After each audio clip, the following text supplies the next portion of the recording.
Breaking చూస్తున్నాం. IPL నిరవధిక వాయిదా పడింది. భారత్ పాక్ ఉద్రిక్తల దృష్ట్యా బీసీసీ నిర్ణయం తీసుకుంది. దీంతో ఐపీఎల్ ను నిరవధికంగా వాయిదా వేసింది.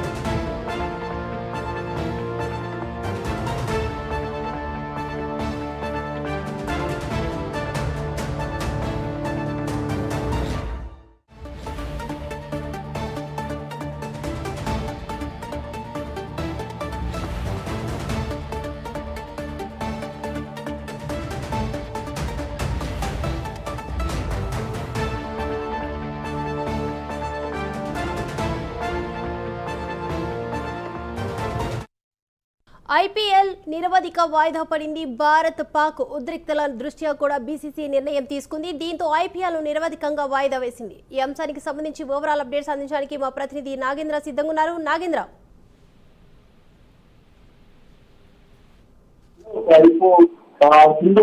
పాకిస్తాన్ పై దాడులు జరుగుతుంటే మరొకవైపు రచనాత్మకంగా ఐపీఎల్ మ్యాచ్ జరుగుతున్నటువంటి పరిస్థితి. ముఖ్యంగా నిన్న పంజాబ్ వర్సెస్ అదేవిధంగా ఇతర మ్యాచ్ జరుగుతున్నటువంటి సమయంలో ఒక్కసారిగా బ్లాక్అవుట్ కారణంగా ముఖ్యంగా మ్యాచ్ ని మధ్యలోనే రద్దు చేయడం జరిగింది. ముఖ్యంగా ధర్మశాలలో నిన్న పంజాబ్ వర్సెస్ ఢిల్లీ మ్యాచ్ జరుగుతున్నటువంటి సమయంలో 9:30 ప్రాంతంలో ఒక్కసారిగా బ్లాక్అవుట్ ప్రకటించడం జరిగింది. ఎందుకంటే ఆ సమయంలోనే పాక్ ఎదురుదారులకి పాల్పడినటువంటి నేపథ్యం. పాక్ ఆ సమయంలో మ్యాచ్ జరుగుతున్నటువంటి సమయంలోనే ముఖ్యంగా డ్రోన్లు మిసైల్స్ ని ఇండియా మీద ప్రయోగించినటువంటి తరుణంలో ఇండియా కూడా అదే సమయంలో ప్రతిదాడులకి కూనుకోవడం జరిగింది. సమయంగా బ్లాక్అవుట్ ప్రకటించడం జరిగింది. సందర్భంగా ధర్మశాలలో జరిగినటువంటి పంజాబ్ ఢిల్లీ మ్యాచ్ చేసినటువంటి పరిస్థితి. ప్రస్తుతం రెండు దేశాల మధ్య దాడులకి ప్రతిదాడులు భీకరంగా జరుగుతున్నటువంటి తరుణంలో ప్రస్తుతం ఐపీఎల్ సంబంధించి దాదాపు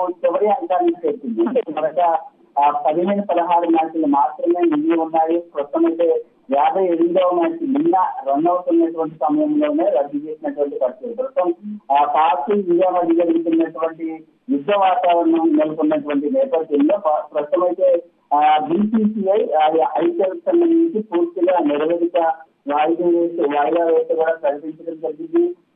ఈ ఉద్రిక్త పరిస్థితులు సద్దుమణిన తర్వాత ఐపీఎల్ కొనసాగిస్తారా లేక పూర్తి స్థాయిలో నిరవధిక వాయిదా వేస్తారన్నది మాత్రం ఇక్కడ బీసీసీఐ నుంచి అధికారికంగా ఒక నివేదిక రావాల్సినటువంటి పరిస్థితి అయితే కనిపిస్తుంది. పూర్తిగా ఈ ప్రస్తుతం అయితే ఐపీఎల్ మ్యాచ్లు పూర్తి స్థాయిలో నిరవధిక వాయిదా వేసినట్లయితే బీసీసీఐ ప్రకటించినటువంటి పరిస్థితి అయితే కనిపిస్తుందని చెప్పండి.